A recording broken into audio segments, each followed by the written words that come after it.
Hi, I'm Jennifer. Welcome to class with Unset Ways Yoga and Mindful Movement. Today we will be doing yoga to unwind your mind.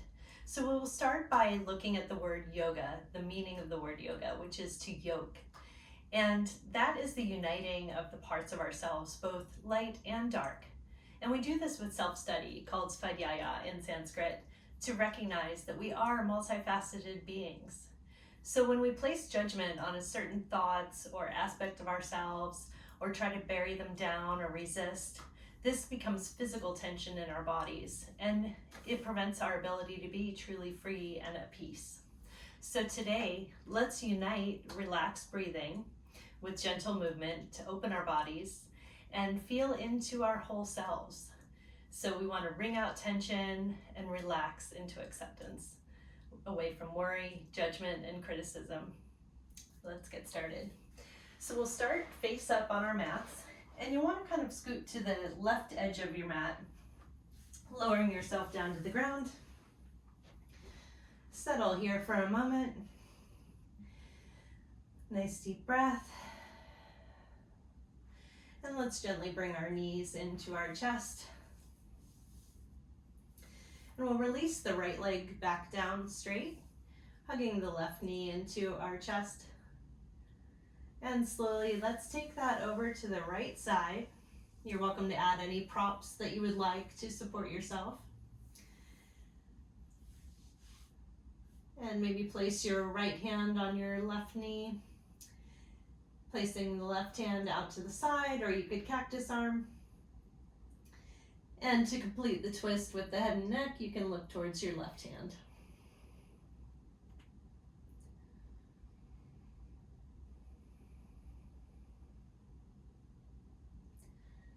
Settle into your breath here.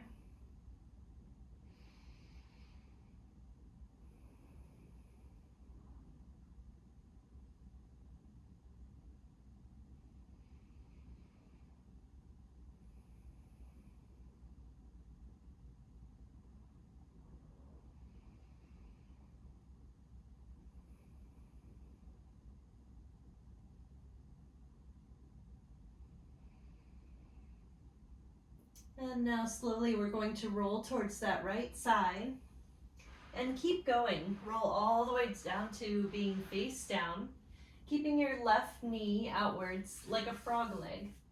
And then we'll come to rest on our hands on our forehead to settle into this new position. Remember to keep your breathing nice and even. If you notice any areas of tension that you're holding, try to melt into them through each pose. Really let go.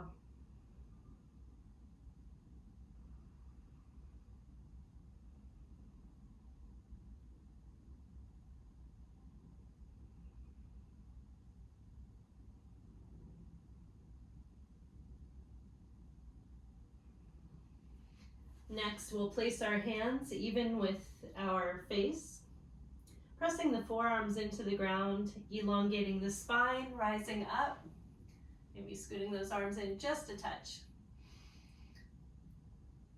And looking upwards towards the sky.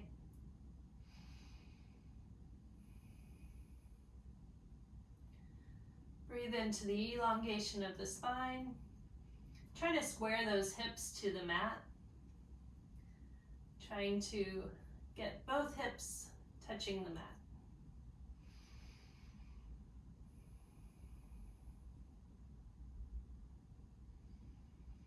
Take one nice deep inhale in. Big open mouth exhale. And lower down.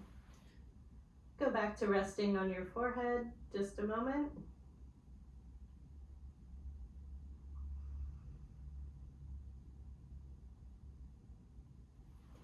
And now let's slowly roll back onto our onto our backs with our left arm extended into the original twist with the left leg still towards the right.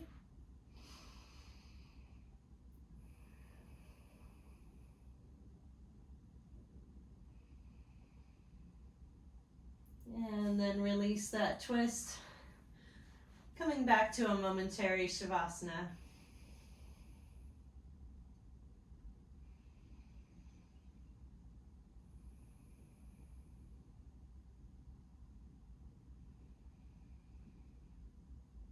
Now, if it matters to you to stay on your mat through the other side, go ahead and scoot towards the right side of your mat. Adjusting all points of your body, having contact with the floor. And slowly bring your knees to your chest. And release that left leg down to the floor. Hug the right knee into the chest. And float that over to the left side. Again, supporting anywhere you need props at any time. And to complete the twist, you can look towards that right hand. You could have it low, out like a T, or up at a goalpost or cactus type shape. Find what feels best for you.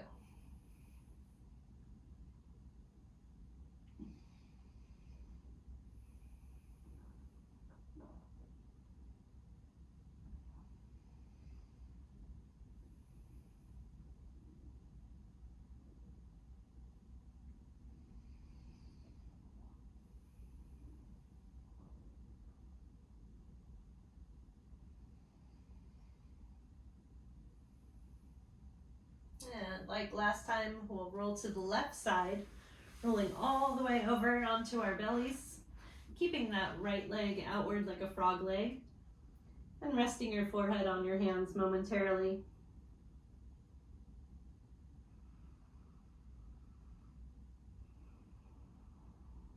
Notice any energy flows through your body as we've been doing these twisting motions. And again, if you find any tension that seems to be blocking the flow, try to breathe into that and relax that tension.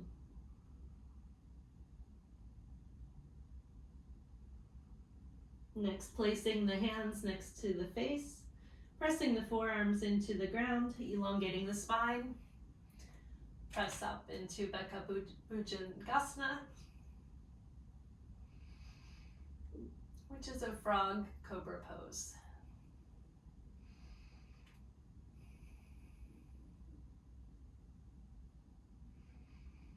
Try to square those hips onto the mat.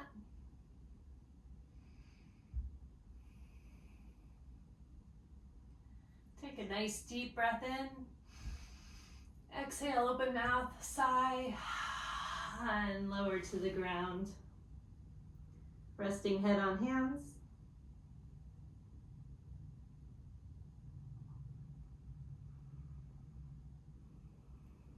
And slowly rolling to your back into that twist with the right leg extended to the left. And turning your head to look at the right hand.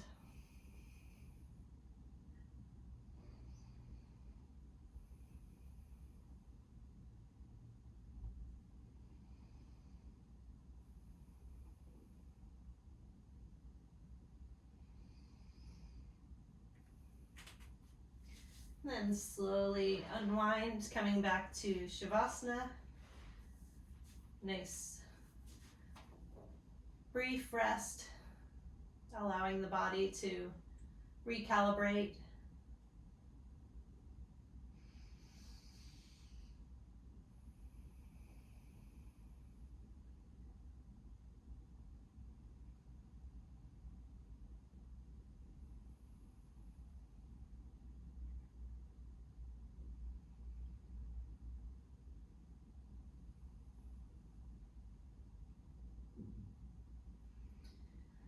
From here, we'll roll to a side. Take it easy, take a nice breath here, and slowly push yourself up to seated when you're ready. From here, we're going to go into shoelace pose. Now, this can be a very difficult pose for many people, whether you're coming from injury like I am and still trying to regain this pose, or just getting started with this pose. It can be a little complicated. So I'll show a variety of ways to get into it. And in essence, this is our study of yoga as well. So yoga teaches us to sit with discomfort, whether it's mental or physical, and just try to let it be. Now, you shouldn't feel any pain. So if you do, slowly get out of the position. Maybe try to re-enter it another way, or just try it another time. So a couple of bolsters are props you may want to have handy, maybe a bolster here and a block. So in essence, if you have this pose in your practice, you can have one knee forward bent, and then you'll cross the other leg. So you'll stack the knees and have the feet even. Now again, like I said, I have trouble getting into that, so here are some options. You can have a block ready behind you and cross those legs. So in this case, let's take the right knee over the left, and then you'll come to slowly sit back onto the block. Now, depending on where you're at, you can play with the height of the block, just having it there to support you for what you need. And if you can, coming up to seated. Our goal is to have the knees stacked on top of each other, and we would like to have the feet at even spots. Now, this can be a work in progress, so getting to the best point that you can get is perfect. So we have a few options. You can sit up tall, or if that's too much, or you would like to, you can add a forward fold in. So whether you're forward folding onto the ground or leaning forward, or if you need to have a little more height, bring a bolster up to you. So you want to have that forward fold coming from hinged hips, so almost like you're sticking your tail out just a little bit, and then you'll really feel into the hip sockets as they're having this external rotation. And find your position and find your breath, and let's sit with this feeling.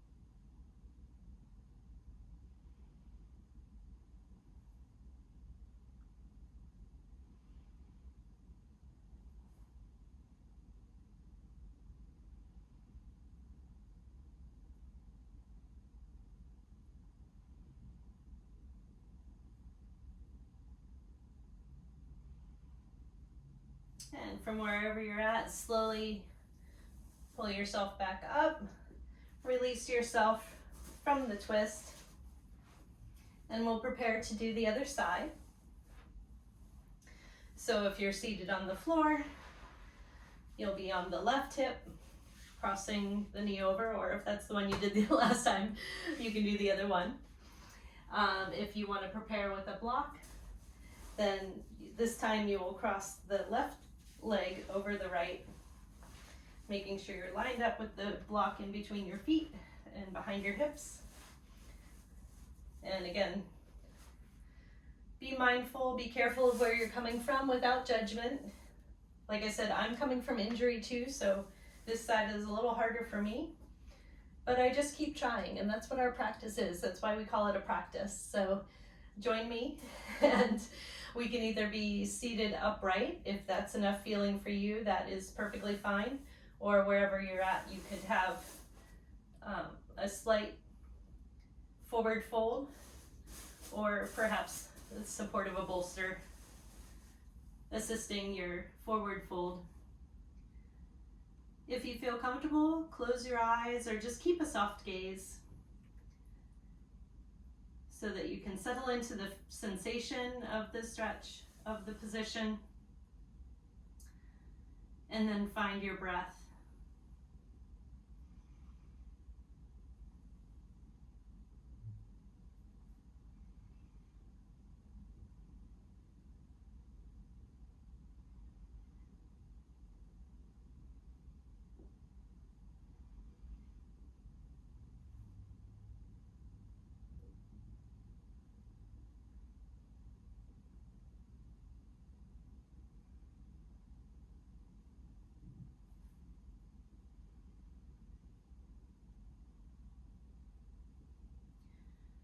Now we are settling into the sensation of the pose, but if you find any areas like you're clenching your jaw or have tension in your neck, try to release those and make sure you're not holding with those places. Just a couple more breaths here.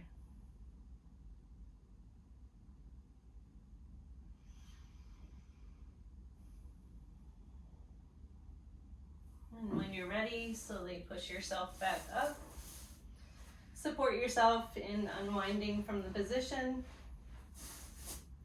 And from here, let's take a virasana pose. So you're welcome to do this just seated on the ground, or if you'd like to have a block between your heels, sometimes that's nice to sit down on. And let's just take a couple nice breaths here. Nice deep breath in. Big exhale out. One more time. Inhale. And exhale. Thank you for joining me. I'll see you next time. Namaste.